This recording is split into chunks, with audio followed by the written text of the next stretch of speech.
gare ka gobe ga wancan ai rayuwa tana iya sauyawa. Lamuran suna da abin tsoro gashi 'yan adam ba mu gane ba.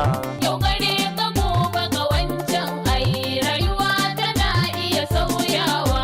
Lamuran suna da abin tsoro gashi 'yan adam ba mu gane ba. Assalamu na zo da sallama jama'ar gurin sai ku yi karba. Sallama nake yi wa al'umma ban iso gurin da tijara ba. A gare ku na zo zan yi tuni ba da hantara da badala ba. Na buɗe littafin rayuwa sai na ɗaɗimo shafi babba.